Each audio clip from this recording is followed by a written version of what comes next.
الذين آمنوا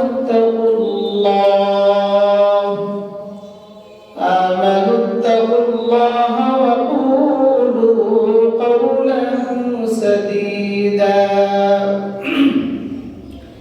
يصلح لكم أعمالكم ويغفر لكم ذنوبكم ومن يطع الله ورسوله فقد فاز فوزا عظيما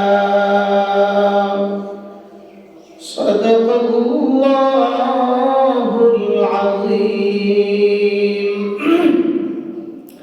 وقال سيدنا رسول الله صلى الله عليه وسلم بلغوا عني ولو آية وقال رسول الله صلى الله عليه وسلم من تواضع لله رفعه الله ومن تكبر وجه الله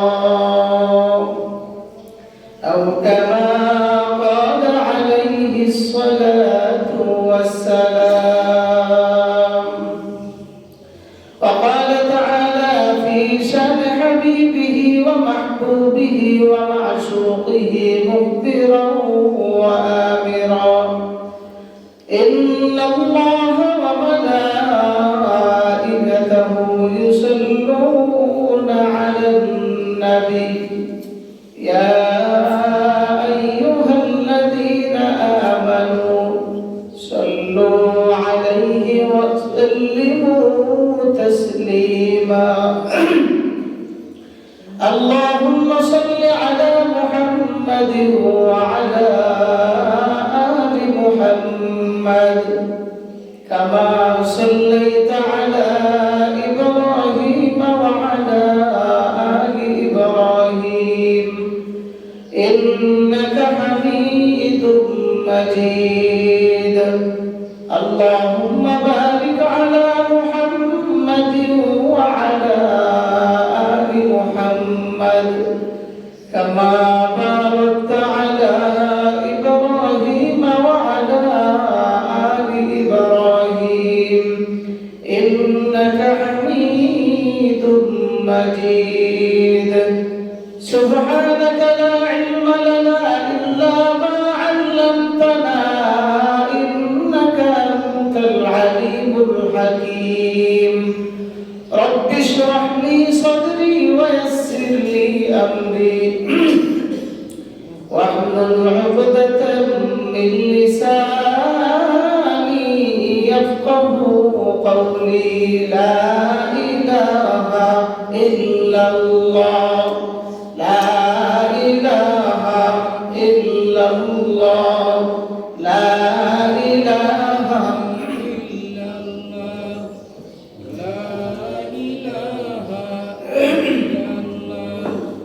لا إله إلا الله لا إله إلا الله لا إله إلا الله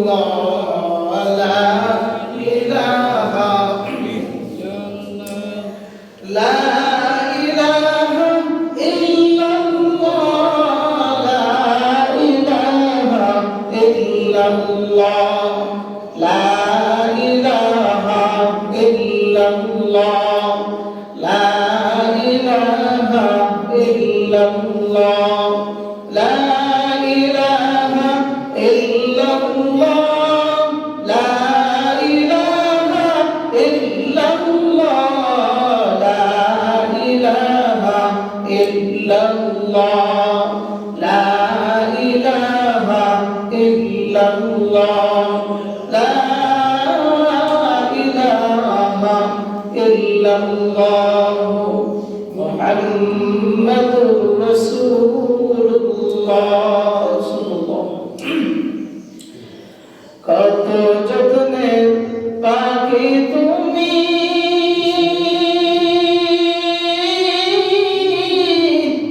কাজল বাগান টিয়া সময় হইলে যাই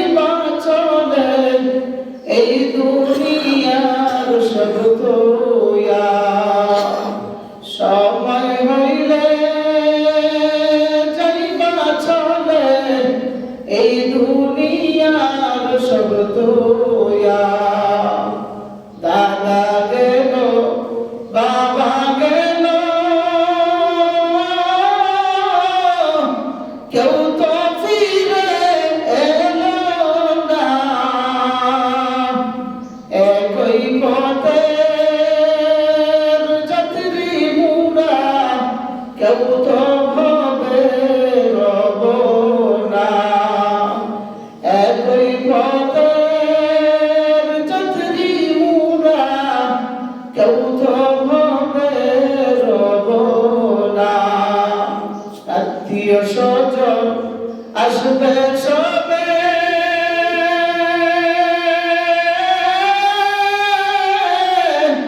দেখিতে তোমার লাশ সাজাইতে তোমার বাসর কাটিবে সবের কাসাবাস সাজাইতে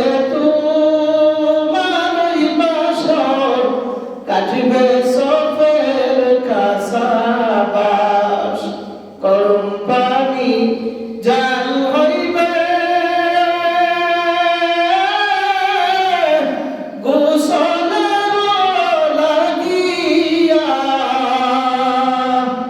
রাজা বাদশাহ ধনী গরিব কোথায় যাইবা ভাবিয়া রাজা বাদশাহ ধনী গরিব কোথায় যাইবা ভাবিয়া এখনে যে সময় আছে এসো ভাইরে এগিয়ে আউরে পাগল কান্দ সবে মাওলা পাকের লাগিয়ে আউরে পাগল কান্দ সবে মাওলা পাকের লাগিয়ে আলহামদুলিল্লাহ আল্লাহ পাক রব্বুল আলামিনের দরবারে লাখ কোটি শুকর ও সুজুদ যে মহান রব্বে কাবা নামাজকে আল্লাহ তাআলার ঘর মসজিদে জুমার নামাজ আদায় করতে আশার বসার আমল করার আল্লাহ তাআলার কুদরতি কদমে সিজদা দেওয়ার সুযোগ করে দিয়েছেন। এই জন্য এই মহান রব্বে কাবার দরবারে আমরা কালিমাতুশ শুকর আদায় করছি আলহামদুলিল্লাহ। আল্লাহ রব্বুল আলামিন আমাদেরকে সুস্থ রাখছেন, আল্লাহ তাআলা আমাদেরকে বাঁচায় রাখছেন, আল্লাহ তাআলার পক্ষ থেকে আমাদের উপর অনেক বড় এক নিয়ামত। আল্লাহ রব্বুল আলামিন যতদিন আমাদেরকে বাঁচায় রাখেন আল্লাহ তাআলা যেন সর্বক্ষেত্রে আল্লাহ তাআলা ঈমানি হালতে যেন আমাদেরকে রাখেন বলে আমিন। কারণ দুনিয়াতে এমন একটা অবস্থা হয়ে গেছে, ফিতনা ফাসাদের যুগ চলে আসছে, কেমন যেন যে বর্বরতার গন্ধ পাওয়া যাচ্ছে, যেটা আল্লাহ রাসূলের পূর্বের যুগে ছিল যে মানুষ মানুষকে মানুষ মনে করতো না,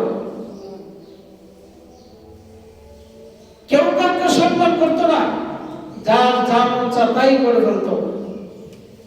সেই খাসালতটা বর্তমান যুগে চলে আসছে, চলে আসাতে আজ মানুষ ঘর থেকে বের হইতে শান্ত মনে বের হয় না, একটা আতঙ্ক নিয়ে বের হয়। এই জন্য আল্লাহর কাছে সবসময় দোয়া করা, আল্লাহ যে হালতে তুমি রাখো ঈমানি হালতে তুমি রাখো। কারণ বর্তমান যে অবস্থা, এই অবস্থায় ঈমান প্রতি সেকেন্ডে আয় আর যায়। এই জন্য আল্লাহ তাআলা আমাদেরকে হেফাজত করুক বলি আমিন। দুনিয়ার জমিনে থেকে আমল করা ভাই বড় কঠিন, কারণ এই দুনিয়াতে গুনাহের প্রতিযোগিতা শুরু হয়ে গেছে। গুনাহের প্রতিযোগিতার কারণে এখন শয়তান আরামসে ঘুমাইতেছে, কারণ আমাদেরকে গুনার মধ্যে লিপ্ত করে দিয়া শয়তান আরামসে ঘুমায়, আমার আর কোনো ডিউটি নাই, চালায় যাও। যেমনি ভাবে মেশিন স্টার্ট দেয় না, মেশিন স্টার্ট দেয়নি, যে কোনো গাড়ি যে স্টার্ট দেয় না, স্টার্ট দেওয়ার সময় যে স্টার্ট দেয় তার কষ্ট হয় কি হয় না? হয়। স্টার্ট ওঠার পরে আর কি কোনো কষ্ট হয়? আর কষ্ট হয়।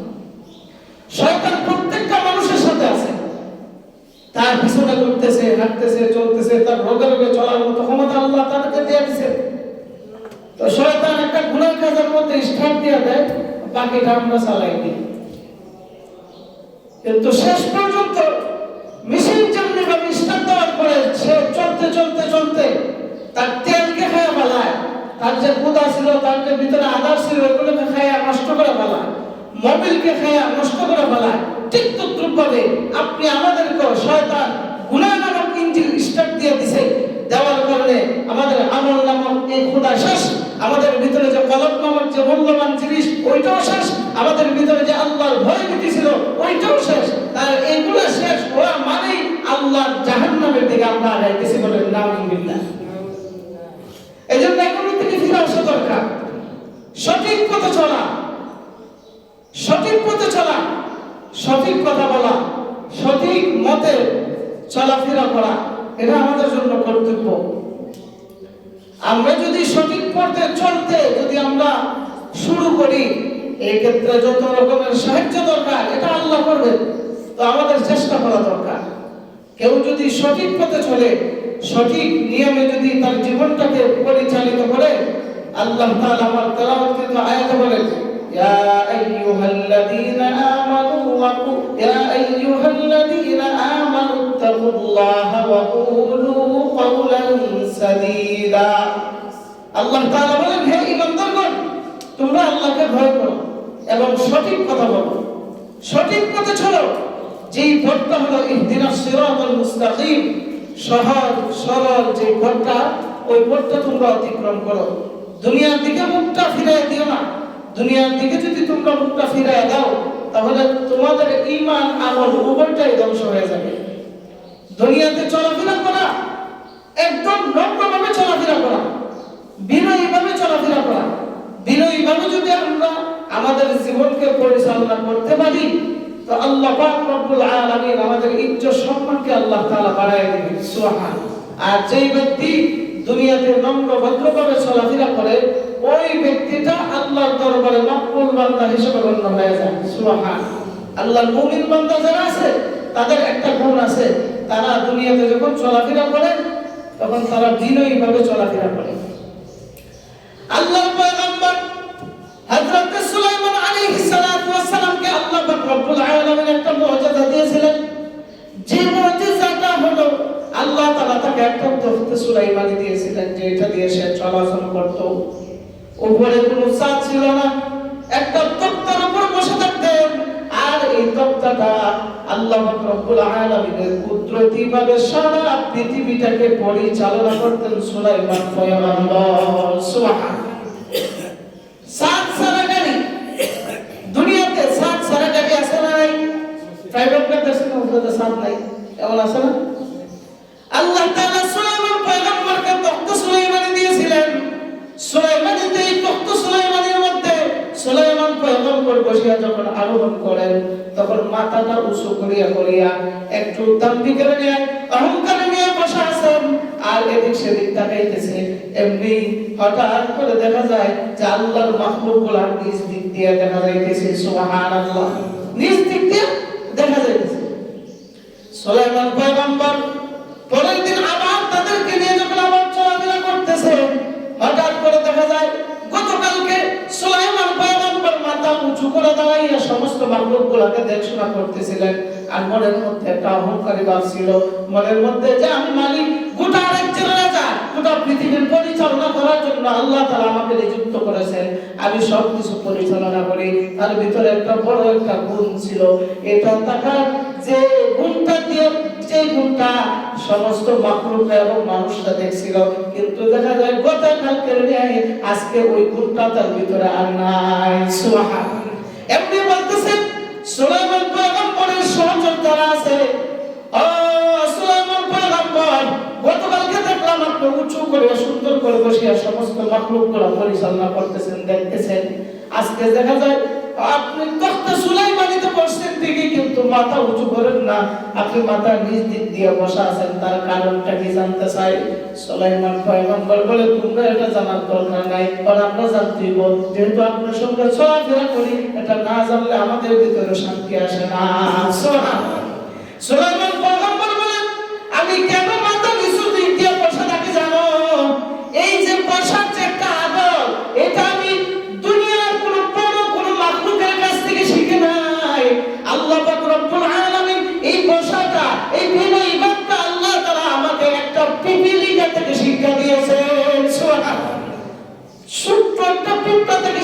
গেছে। বলে কিভাবে? বলে গতকালকে যখন তোমাদেরকে নিয়ে যখন আমি আরোহণ করছিলাম, তখন সুলাইমানকে নিয়ে যখন আরোহণ করছিলাম, এমনি তাকায় দেখি মাখলুক গুলা দেখতেছি, এর মধ্যে একটা পিপিলিকা আমার দিকে তাকায় আছে। সুবহানাল্লাহ। তাকায় যখন আছে, তখন আমি ওই পিপিলিকাকে ইশারা দিলাম, কি আমার দিকে তাকায় আছে কেন? তার কারণ কি বলো তো দেখি। কারণ সুলাইমান পয়গম্বরকে আল্লাহ তাআলা এত মর্যাদা দিয়েছিলেন যে যত মাখলুক আছে সমস্ত বোবা মাখলুকের পর্যন্ত ভাষা নবীজি জানতেন। সুবহানাল্লাহ। বাকি কোন মৎস্যকুল যা কিছু আছে আল্লাহর মাখলুক, সমস্ত মাখলুকদের ভাষা সুলাইমান পয়গম্বর বুঝতেন। সুবহানাল্লাহ। সবকিছু বুঝতেন। পিপিলিকা বলতেছে, আপনি মাথা উঁচু করে কাকে দেখতেছেন? বলে তোমাকে দেখতেছি। কেন দেখতেছে? বলে দেখার কারণ হলো তুমি দেখা যায় আমার দিকে একদম নিস্তব্ধভাবে সুন্দর করে তাকায় আছে। তার কারণ কি? তুমি কি জানো না আমি কে? বলে আপনি কে? বলে আমি হলাম সুলাইমান পয়গম্বর, আমি এই গোটা পৃথিবীটাকে পরিচালিত করি, আমি হলাম তোমার মালিক। সুবহানাল্লাহ। তখন বলতেছে, তুমি যে তাকায় আছো, আচ্ছা বলো তো তোমার কোনো আশা আকাঙ্ক্ষা আছে রে? আমি তা পূরণ করব। সুলাইমান পয়গম্বর বলেন, আমি যখন এই পিপিলিকাকে বললাম তোমার কোনো আশা আকাঙ্ক্ষা আছে কিনা আমাকে বলো। সুলাইমান পয়গম্বর বলেন, আমি এই কথা বলার সাথে সাথে পিপিলিকা বলতেছে, আমার যে আশা আকাঙ্ক্ষা আছে আপনি কি জীবনে কোনোদিন আমার এই আশা আকাঙ্ক্ষা পূরণ করতে পারবেন কি? বলো তো দেখি কি আশা আকাঙ্ক্ষা? হয় সুলাইমান পয়গম্বর, আপনি তো গোটা রাজ্য পরিচালিত করেন, গোটা বিশ্ব পরিচালিত করেন, আপনি যেহেতু মালিক দাবি করেন, আপনি যেহেতু নিজেকে বড় নেতা দাবি করেন, বড় লোক দাবি করেন, তাহলে আপনার কাছে আমার একটা চাওয়া, আমার যে হায়াত নামক দৌলতটা আছে, ওই হায়াত নামক দৌলতটাকে আপনি একটু বাড়ায় দেন। সুবহানাল্লাহ বলে। সুলাইমান পয়গম্বর বলে, হে পিপিলিকা, এটা ছাড়া অন্যটা ছাড়। কেন? হায়াতের মালিক একমাত্র আল্লাহ। দুনিয়াতে যত মাখলুক আল্লাহ তাআলা দুনিয়াতে পাঠাইছেন, প্রত্যেকটা মাখলুকের হায়াত নির্ধারিত করে দিয়েছেন আমার আল্লাহ। অতএব তোমার হায়াত কমবে না বাড়বে, এটা দেওয়ার মতো আমি সুলাইমানের ক্ষমতা নাই। সুবহানাল্লাহ। কথা হলো আপনি কিসের মালিক হইলেন? নিজেকে আবার মালিক দাবি করেন, আমার হায়াতটা বাড়াই দিতে পারবেন না। অন্যটা ছাড়ো, অন্যটা ছাড়ো। হ্যাঁ, তাহলে অন্য হইল, আমি ছোট্ট একটা জিনিস, আমার আহার জোগাইতে কষ্ট হয়, আমাকে চিরজীবনের জন্য আপনি রিজিকের ব্যবস্থা করে দেন। বলেন তো রিজিকের মালিক কে? আরো জোরে বলেন। ইয়া রাজ্জাকু, রিজিকের মালিক একমাত্র আমার আল্লাহ। দুনিয়ার কোন মাখলুককে আল্লাহ তাআলা রিজিকের মালিক বানান নাই। সুলাইমান পয়গম্বরকে যখন একটু পিপিলিকা বলল, আপনি হায়াত বাড়ায় দিলেন না, আপনার কোনো ক্ষমতা নাই, তবে শেষে আমি আপনাকে বললাম আমার যে রিজিকের যে একটা ব্যবস্থা হয়, এই রিজিকের ব্যবস্থাটা আমার মৃত্যু পর্যন্ত আপনি নির্ধারিত করে দেন, যাতে আমার রিজিক পাইতে যেন কোনো কষ্ট না হয়। সুলাইমান পয়গম্বর বলে, তোমার রিজিকের ব্যবস্থা করব আমি, অথচ আমার রিজিকের ব্যবস্থা আমার আল্লাহ করেন। সুবহানাল্লাহ। আমার আল্লাহ করে আমার রিজিকের ব্যবস্থা, তোমার রিজিকের ব্যবস্থা আমি কিভাবে করব? তোমার রিজিকের ব্যবস্থা আমি করে দিতে পারবো না, এই ক্ষমতা আমার নাই। তাহলে তুমি যদি হায়াত বাড়ায় না দিতে পারো, রিজিকের ব্যবস্থা যদি না কইরা দিতে পারো, তাহলে তখন সুলাইমানের মধ্যে বসিয়া অহংকারের সহিত এইভাবে উকায় উকায় কেন তুমি তাকায় থাকো? সুবহানাল্লাহ। তাহলে তুমি কেন মাথা উঁচু করে দাঁড়াইয়া অহংকার বসিত এভাবে উঁচু করে দাঁড়ায় দাঁড়ায় এভাবে তাকায় তাকায় যাও কেন? আজকে থেকে তুমি যেহেতু এগুলো দেওয়ার ক্ষমতা রাখো না, মালিক দাবি করো, আজকে থেকে তোমার ভিতরে ক্ষমতা নাই, তুমি আজকে থেকে মাথা নিচু করিয়া তখন সুলাইমানের তুমি আরোহণ করবা। সুবহানাল্লাহ। হয় যে এই আমলটা আমি একটা সামান্য পিপিলিকা থেকে আমি শিক্ষা গ্রহণ করেছি, পিপিলিকা থেকে আমি শিক্ষা গ্রহণ করেছি। দুনিয়ার কোনো বড় মাখলুক দিয়ে আল্লাহ তাআলা আমাকে শিক্ষা গ্রহণ করার নাই, সামান্য একটা মাখলুক দিয়ে আল্লাহ তাআলা এই গুণটা আমার ভিতরে ঢুকাই দিয়েছেন। সুবহানাল্লাহ। এইজন্য দুনিয়াতে যদি আপনি নম্র ভদ্রভাবে সঠিকভাবে যদি পরিচালনা জীবনটাকে পরিচালনা করতে পারেন, তা আল্লাহ পাক রব্বুল আলামিন বলেন, যদি তোমার জীবনটাকে যদি সুন্দরভাবে যদি সঠিকভাবে যদি পরিচালিত করতে পারো, তা আল্লাহ পাক রব্বুল আলামিন দুনিয়াতে জীবিত থাকতেও তোমাকে সম্মানী বানায় দিবে, আর মৃত্যুর পরে আল্লাহ তাআলা তোমাকে সম্মানী বানায় দিবে। সুবহানাল্লাহ। মৃত্যুর পরে তোমাকে সম্মানিত করে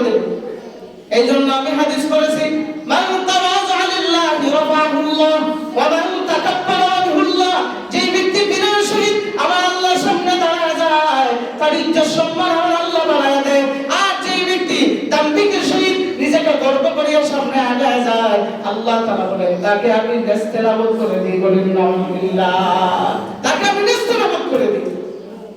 এই জন্য নিজের জীবনটাকে পরিশুদ্ধ করার দরকার আছে না নাই? আছে না নাই? নিজের জীবনটাকে আমরা পরিশুদ্ধ করব। এই জমানায় চলতে গেলে অনেক কষ্ট হবে। এই জমানায় সঠিক পথে চলতে গেলে, সত্য পথে চলতে গেলে আপনার উপর হামলা আসবে, মামলা আসবে, যত ধরনের বিপদ আপদ বালা মুসিবত আছে আপনাকে গ্রাস করবে। এগুলোকে ধৈর্য ধারণ করিয়া যদি জীবনটাকে সামনে নিয়ে যাইতে পারেন, তাহলে আল্লাহ দুনিয়া তো সম্মানী বানাবে, আখিরাত আল্লাহ সম্মানী বানায় দেবে। সুবহানাল্লাহ, আখিরাত আল্লাহ সম্মানী বানায় দেবে। যে ব্যক্তি সঠিক পথে চলে, যে ব্যক্তি তার সব সময় সত্যের উপর অটল থাকে, আল্লাহ তাআলা তাকে বিজয় দান করেন। সুবহানাল্লাহ। এরপরে আল্লাহ বলেন ইউসলিহু লাকুম আমালাকুম ওয়া ইয়াগফির লাকুম যুনুবাকুম ওয়া মান ইউতি'িল্লাহা ওয়া রাসূলাহু ফাকাদ ফাযা ফাওজান আযীমা। সুবহানাল্লাহ। আল্লাহ তাআলা বলেন তোমার জিন্দেগিটাকে যখন সত্য পথে যখন পরিচালিত করবা, আল্লাহ তাআলা বলেন আমি তোমাদের গুনাহগুলোকে মাফ করে দেব। শুধু তাই নয়, পাশাপাশি তোমরা যদি আল্লাহ এবং তার রাসূলের যদি আতাত করো, আল্লাহর গোলামি করো, রাসূলের আতাত করিয়া যদি তোমার জিন্দেগিটাকে যদি সাজাও, আমি আল্লাহ পাক রব্বুল আলামিন দুনিয়াতে তোমাকে সম্মানী বানাবো, আখিরাতেও সম্মানী বানাবো। সুবহানাল্লাহ। যেমন হযরত আবু বকর রাদিয়াল্লাহু তাআলা আনহু অনেক বড় মর্যাদাশীল ব্যক্তি ছিলেন, তার গুণের কোনো শেষ নাই। আল্লাহু আকবার। আবু বকর সিদ্দিক রাদিয়াল্লাহু তাআলা আনহু, ওনার একটা ব্যবসা ছিল, কাপড়ের ব্যবসা। কিসের ব্যবসা? তোমরা বলেন। কাপড়ের দোকান ছিল। কাপড়ের দোকানে যাইতেন, দিনটাকে ভাগ করে নিতেন। কিছু সময় কাপড়ের দোকানে থাকতেন, বাকি সময় আল্লাহর ইবাদত করতেন। আল্লাহর ইবাদত করিয়া নিজেকে শুধু খালি পরিশুদ্ধ করতেন না, পাশাপাশি আরো অন্য মানুষদেরকে দাওয়াত দিতেন, দাওয়াত দিয়ে মুসলমান বানাইতেন, ইসলামের ভিতরে ঢুকাইতেন। ইসলামের ভিতরে ঢুকাইয়া তার বড় পোষণ যা কিছু আছে সব হযরত আবু বকর দিয়ে দিতেন। বলেন সুবহানাল্লাহ। ইসলাম নামক বটগাছের গোড়া হযরত আবু বকর রাদিয়াল্লাহু তাআলা আনহু যেই রকম ভাবে পানি ঢালছেন, অন্য কোন সাহাবী, অন্য কোন কেউ এত ভাবে পানি ঢালে নাই। ইসলামের খেদমত এতটুকু করছেন হযরত আবু বকর রাদিয়াল্লাহু তাআলা। এইজন্য আল্লাহ রাসূল বলেন, ও উম্মতারা, সমস্ত উম্মতের ঋণ আমি রাসূল পরিশোধ করার ক্ষমতা আমি অর্জন করেছি, কিন্তু একজনের ঋণ আমি কখনো পরিশোধ করতে পারবো না। ওই মানুষটাই হলো হযরত আবু বকর। সুবহানাল্লাহ। এখন বুঝেন ইসলামের পিছনে ওনার কতটুকু অবদান রয়েছে। হযরত আবু বকর প্রত্যেকদিন ব্যবসা যান, ব্যবসা করিয়া দোকান লাগাইয়া যখন চলে যায়, তার পাশে যারা ব্যবসা করে তারা বলে দেখো আবু বকর পাগল হয়ে গেছে, মুহাম্মাদের সঙ্গী হয়েছে। মুহাম্মদ যে সময় বলে ওই সময় চলে যায়, দোকানের দিকে এতটুকু লক্ষ্য নাই, বেচা কিনা নাই। তার চেয়ে আমরা অনেক বেচা কিনা বেশি করি। আগে দেখতাম সে 8 ঘন্টা দোকান করতো, এখন দেখা যায় আরো কমায় দিয়েছে, মাত্র 4 ঘন্টা দোকান করে, আর বাকি সময় মুহাম্মাদের পিছনে কাটায় দেয়। সে দুনিয়াতে তো জীবনে কোনোদিন লাভবান হইতে পারবে না। বলেন নাউযুবিল্লাহ। আল্লাহ রাসূলের সঙ্গে থাকলে জীবন কি লস না লাভ? আরো জোরে বলেন, লাভের কোনো শেষ নাই। কিন্তু তারা বলে হয় দেখো আবু বকর কি পাগল হইছে, তার দোকানটা এইভাবে তুইয়া সে যা মন চায় তাই করতেছে। হযরত আবু বকর বলেন প্রত্যেকদিন দোকান লাগাইয়া উনি যে রাস্তা দিয়ে যান, ওই রাস্তা দিয়ে এক বাড়ির মধ্যে গোলামকে সব সময় তার মালিক মারধর করে, প্রায় দিন মারধর করার পরে তখন হযরত আবু বকর একদিন দোকান বন্ধ করিয়া তার বাড়িতে যায়, গিয়া দেখে যে গোলামটাকে আমার দেখার দরকার। গিয়া দেখে গোলামটা তো বিশ্রী কালো গোলাম, ওই গোলামটা সর্বক্ষেত্রে এই মারামারি ফাঁকিও সব সময় আল্লাহর নাম জপতেছে। সুবহানাল্লাহ। নাম জিজ্ঞাসা করলো তোমার নাম কি? আমার নাম হলো বেলাল। সুবহানাল্লাহ। হযরত বেলাল রাদিয়াল্লাহু তাআলা আনহু যখন তার মালিকের দরজায় ছিল, তার অবস্থা প্রত্যেকদিন নির্যাতন করত, প্রত্যেকদিন তাকে আঘাত করত, গরম পানির মধ্যে শোয়া দিত, বুকের মধ্যে পাথর চাপা দিয়ে দিত, যেন আল্লাহর নামটা জোরে জোরে না নিতে পারে। বলেন নাউযুবিল্লাহ। হযরত আবু বকর বলেন প্রত্যেকদিন আমি রাস্তা দিয়ে যাই, তার নির্যাতনের এই দৃশ্যগুলো আমি দেখি। একদিন গিয়া বলতেছি, ও ভাই বেলাল, তুমি কি মুসলমান হয়েছো? আমি গোপনে মুসলমান হয়ে গেছি। আমি আল্লাহর নামটা সবসময় জপি বিদায়, এই জন্য মালিক আমার উপর টর্চার করে আমি কি করবো বুঝতে পারি নাই। এবার গিয়া বলতেছে, আবু বকর গিয়া বলতেছে, ও ভাই বেলাল, তুমি এক কাজ করো, তুমি গোপনে ইসলামের দাওয়াত দাও, তুমি নিজেকে সংশোধন করো, কোনো অসুবিধা নাই। তবে আল্লাহর নামটা তুমি আস্তে আস্তে জপিও, আস্তে আস্তে যদি জপো তাহলে অন্ততপক্ষে তার নির্যাতন থেকে তুমি বাঁচবা। বলেন সুবহানাল্লাহ। বেলাল কি জবাব দেয়? বেলাল বলে, ভাই আবু বকর, আস্তে যতদিন আস্তে আস্তে আল্লাহর নাম জপি আমার অন্তরের ভিতরে মজা আসে না। সুবহানাল্লাহ। আমি যত বেশি আল্লাহর নামটা জোরে জোরে জপি, জোরে জোরে জপলে আমার কলবটা পরিষ্কার হয়ে যায়, দুনিয়ার ধ্যান ধারণা কোনো কিছুই থাকে না। আবু বকর চলে গেলেন, পরদিন আবার আসলেন, দেখে ওই বাবা জোরে জোরে আহাত আহাত বলে জপতেছে, কিন্তু তার উপর নির্যাতনের স্টিম রোলার চালাইছে। কে বলতেছে, ভাই আবু বকর রে, এত মার মারতেছে, এত মার মারতেছে, বরদাস্ত করতে পারি না। হযরত আবু বকর বলে, ও ভাই বিলাল, তারা তোমার উপরে এত ভাবে টর্চার করে, তোমার কি কষ্ট হয় না? হযরত বিলাল বলে, ভাই আবু বকর, তারা আমার শরীরের মধ্যে আঘাত করে, আর ওইদিকে অন্তরের ভিতরে আল্লাহ তাআলা আমাকে সান্ত্বনা দান করে। সুবহানাল্লাহ। দেখবেন, মন যদি শান্তি থাকে, মনের মধ্যে যদি আনন্দ থাকে, আপনার যত বড় বিপদ হোক না কেন, ওইটার ক্ষেত্রে মোকাবেলা করার জন্য সাহস হয় কি হয় না? জোরে বলে, সাহস হয় কি হয় না? আপনার মনে শান্তি নাই, কোটি কোটি টাকার মালিক, দেখবেন রাত্রে ঘুম হয় না, সত্য না মিথ্যা? জোরে বলে না, জোরে বলে না। বিশাল বিশাল বড় বিল্ডিং আপনার, টাকার মালিক, আপনার টাকার পাহাড়, কিন্তু মনের মধ্যে শান্তি নাই। আপনি কোটি কোটি টাকার মালিক হইলো, 1 টাকা দিয়ে এক ফোঁটা শান্তি কিনতে পারবেন জীবনে? শান্তি কিনতে পারবেন? দেখবেন রিকশাওয়ালা সারাদিন কষ্ট করে আইসা পাওয়ার ব্যথা আর ভালো লাগে না, যখন ঘুম শুরু করে সকাল একবারে 10টা বাজে উঠে, এর আর কোনো চিন্তা আছে? কোনো চিন্তা আছে? কিন্তু যখন কোনো বড় টাকাওয়ালা পয়সাওয়ালা যখন ঘুমায়, তখন ঘুমায় হয়, আরে বাদে তো আমার গাড়িটা রেখে এলাম, চুরে নিয়ে আসা গাড়ি, সন্ধ্যের মধ্যে তো আমার অনেক টাকা স্বর্ণ আছে, চুরুনি নিয়ে যায়, তখন আলাদা একটা ডাক রাখে বাড়িতে, রাখি কি রাখে না? তখন বুঝেন, তার মনটা, যার মনটা যত বেশি ফ্রেশ, যার মনের ভিতরে কোনো চিন্তাই নাই, তার আরামের কোনো শেষ নাই। হযরত বিলাল বলে, তারা আমার শরীরের মধ্যে আঘাত করে ঠিকই, কিন্তু যখন আহাত আহাত বলিয়া যখন আল্লাহর নামের জিকির যখন আমি করি, তখন আমার মনের ভিতরে আল্লাহ তাআলা এমন একটা প্রশান্তির বাত দেয়, এমন একটা সান্ত্বনা দেয়, যে সান্ত্বনার কারণে আমার শরীরের মধ্যে আঘাত কোথায় আছে এই কথাটা পর্যন্ত আমি বিলাল ভুলিয়া যাই। সুবহানাল্লাহ। এখন আবু বকর বলে, ভাই তুমি তো বলতেছো তোমার মনের মধ্যে শান্তি পাইতেছো, হ্যাঁ অবশ্যই আল্লাহর নাম জপলে অন্তরের মধ্যে শান্তি আসবেই, অবশ্যই আসবে। তোমার এই অবস্থা দেখে আমার তো ভালো লাগে না, কারণ শরীরের মধ্যে এত তো দাগ, এত তো মাইরের দাগ, কেমনে কি করা যায়? হযরত আবু বকর দোকানের মধ্যে গেলেন, গিয়া পুরো দোকানটাই বিক্রি করে দিয়েছেন। সুবহানাল্লাহ বলেন। পুরো দোকানটা বিক্রি করে দিয়া বিলালের বাড়িতে আসে, এসে বলতেছে, হে বিলাল, তোমার মালিক কোথায়? আমার মালিক ভিতরে। ওটাই কেন? মালিককে ডাইকে আনছে, আইনা বলতেছে, এই বিলালের উপরে এত টর্চার কেন করতেছেন? করতেছি এই জন্যই, সে আমাকে ডাকে না, অন্য মালিকের গোলামি করে, অন্য মালিকের নাম ডাকে, এই জন্য আমি তাকে টর্চার করি। হযরত বিলালকে, এই বিলালকে বেচতে কত টাকা দিয়ে আমি কিনবো বলো তো তুমি? সুবহানাল্লাহ বলে। এত টাকা যদি তুমি দাও, তাহলে আমি বিলালকে দিয়ে দিব। হযরত আবু বকর সাথে সাথে দোকান বেচার যত টাকা আছে সব টাকাগুলো তাকে দিয়া বিলালকে উদ্ধার করে আল্লাহর রাসূলের দরবারে নিয়ে আসছে। সুবহানাল্লাহ। আর আল্লাহর রাসূল যখন খবর শুনছে, এখন কয়, ও সাহাবায়ে কেরাম, তাড়াতাড়ি আবু বকরকে গিয়া বলো বিলালকে কিনতে যাইয়া যে পয়সা সে আল্লাহর রাস্তা দিয়েছে, আমি রাসূলকে যেন কিছু শরীক রাখে। সুবহানাল্লাহ বলেন। আমি রাসূলকে যেন কিছু শরীক রাখে, কারণ বিলাল এমন এক ব্যক্তি, আল্লাহু আকবার, তার ইজ্জত সম্মানটা আল্লাহ এত বাড়ায় দিয়েছে যে হাসরের ময়দানে বিচার আছে সব শেষ, যখন সমস্ত উম্মত মুহাম্মাদীকে নিয়ে আল্লাহর রাসূল যখন জান্নাতের দিকে রওনা দিবেন, তখন আল্লাহর রাসূল যে উটের মধ্যে, জান্নাতি উটের মধ্যে বসা থাকবে, ওই জান্নাতি উটের লাগাম ধরা থাকবে হযরত বিলাল। সুবহানাল্লাহ বলেন। বিলাল দরিয়া দরিয়া আল্লাহর তরি জান্নাতের ভিতরে ঢুকে যাবে। বলেন সুবহানাল্লাহ। এটা কি সত্যের পথে তাইকা না না তাইকা? রাসূল বলেন, আল্লাহর রাসূলের প্রতি ইতাআত কইরা না না কইরা? কইরা। দেখেন সত্যের পথে থাকার কারণে তার উপর টর্চার আসছে কি আসছে না? কথা বলে না। আমার ওয়াজ বুঝুন না, আমি তো নতুন ইমাম না কিতা আমার ওয়াজ তো বুঝাইতো না। বেলালকে যে এত টর্চার করছে, কেন করছে? একমাত্র কার নাম জপার জন্য।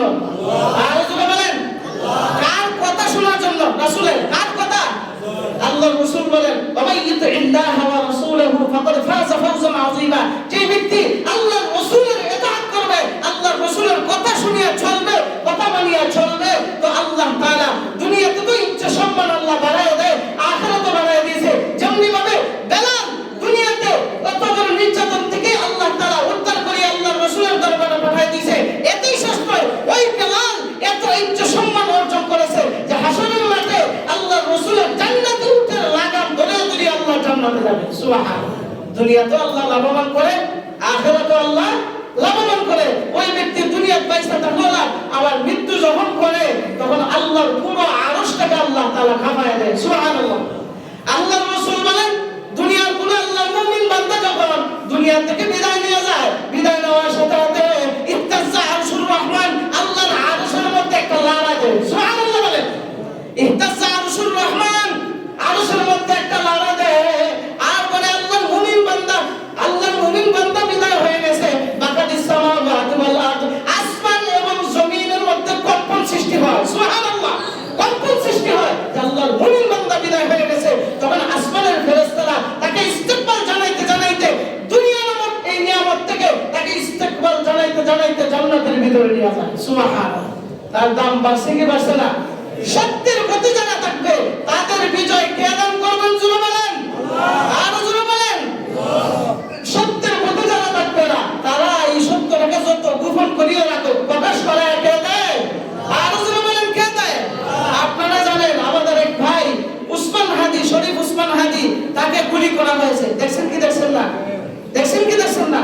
আরে মেয়ে কিসের রাজনীতি করো? যে রাজনীতির কারণে আরেকজন মানুষকে গুলি করিয়ে মারা লাগে। কিসের রাজনীতি করো? যে রাজনীতির কারণে আরেকজনের জমি দখল করে ফেলো। কিসের রাজনীতি করো? যে রাজনীতির কারণে আরেকজন মানুষ তোমার কাছে নিরাপদ থাকে না। অথচ আল্লাহর রাসূল তো রাজনীতি করছেন। আল্লাহর রাসূল তো কোনোদিন কোনো কাফেরকে এর কারণে, এই রাজনীতির কারণে কোনোদিন মানে নাই। তুমি এই কালচার কোথা থেকে পাইলা?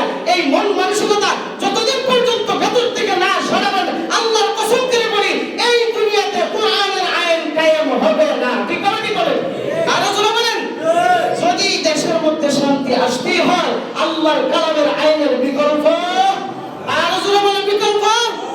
আমরা একটা সুর ধরলে সুরে এমন মাইর দেয়, এমন মাইর দেয় জিন্দিগি তামা তামা করে বলা। অথচ এর চেয়ে বড় বড় গুলি, বড় বড় গুলি দেশের মধ্যে ঘুরিয়ে বেড়ায়। এটা ধরেও না সহায় না। আর যদি হত্যা আম সুরের জাম সুরের খাল সুর গুরু সুর হত্যারে বাধা একবারে ভর্তা হয়ে যায়। আছে কি আছে না? আছে কি আছে না? এই জন্য মানুষ একে অপর, একজন আরেকজনের মুসলমান ভাই ভাই, হ্যাঁ, তার সাথে আপনার দ্বন্দ্ব থাকতে পারে। এই জন্য তাকে মাইরা ফেলাইবেন। মাইরা ফেলাইলে কি, মাইরা ফেলাইলে কি এই ঝামেলা শেষ হয়ে যায়? একটা কথা স্মরণ রাখেন, আপনি যাকে হেনস্থ করতে চাইবেন, যাকে অসম্মানী করতে চাইবেন, যাকে আপনি বরবাদ করতে চাইবেন, বরং সে বরবাদ হবে না, সে আল্লাহর কাছে বিজয়ী হবে। আর আপনি মানুষের কাছে এবং আল্লাহর কাছে সবচেয়ে ঘৃণান্বিত হবেন। আর যে ব্যক্তি আল্লাহ এবং মানুষের সামনে ঘৃণান্বিত হয়ে যায়, ঠিকানা সোজাসুজি জাহান্নাম। বলেন নাউজুবিল্লাহ। এই জন্য এই ভাইটা গতকালকে মারা গেছে, খুব কষ্ট লাগছে। সবাই দোয়া করবেন আল্লাহ তাআলা তাকে যেন শহীদি দরজা দেয়া দেয়। সবাই বলি আমিন। শহীদি দরজা যেন দেয়া দেয়। ভাই যতই বলেন সত্যের পথটাকে দেখেন, সত্যের পথে থাকবেন, দেখবেন আল্লাহ উভয় জগতে আল্লাহ শান্তি দান করবেন। সুবহানাল্লাহ বলেন। উভয় জগতে শান্তি দান করবে। একে অপরে মারামারি কোন খারাপি, তো আল্লাহ রাসূলের পূর্বের যুগে তো একটা মেসেজ আয়া বসে। পূর্বের যুগে মানুষ মানুষকে মানুষ মনে করতো না। গর্ভবতী মেয়েদের পাইলেই পেট ছিলা, তখন দেখতো এরা ছেলে সন্তান না মেয়ে সন্তান। বলেন নাউজুবিল্লাহ। যখন দেখতো মেয়ে সন্তান সাথে সাথে মাইরা ফেলাইতো, আর ছেলে সন্তানকে এমনি রাখো। তখন ওই বাচ্চা, এই বাচ্চার মা জীবিত থাকলে তাও না থাকলে নাই, ডাইরেক্ট পেট পাইলে বাচ্চা বের করে দিত। নাউজুবিল্লাহ বলেন। কেমন বর্বরতার যুগ ছিল চিন্তা করছেন? এখন ওই কালচারটা এখন আমাদের সমাজে এসে গেছে যে মানুষ মানুষকে মানুষ মনে করে না, যা মন চায় তাই করতেছে, যা মন চায় তাই করতেছে। আল্লাহর কসম করে বলি, কিয়ামত পর্যন্ত যদি শান্তি আনতে চাও, তো আল্লাহর কালামের বিকল্প নাই। আল্লাহর কালামের আইন যতদিন এই জমিন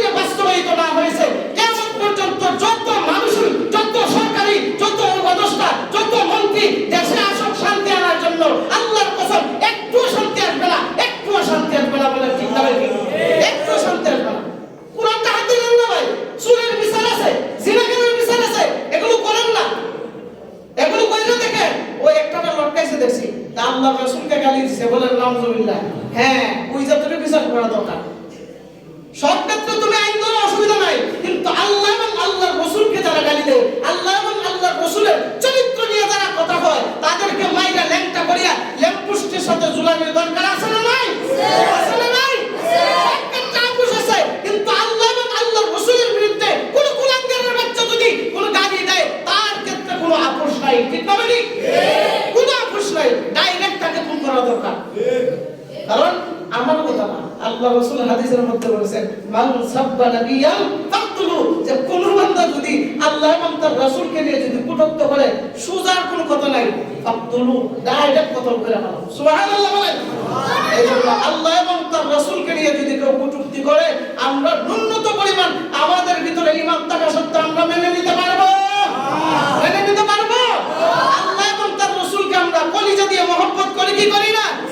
আর রাসূল বলেন করে কি করি না? নারে তাকবীর, নারে তাকবীর। আল্লাহ সবাইকে কবুল করুন। ওয়া আখিরু দাওয়ানা আলহামদুলিল্লাহি রাব্বিল আলামিন।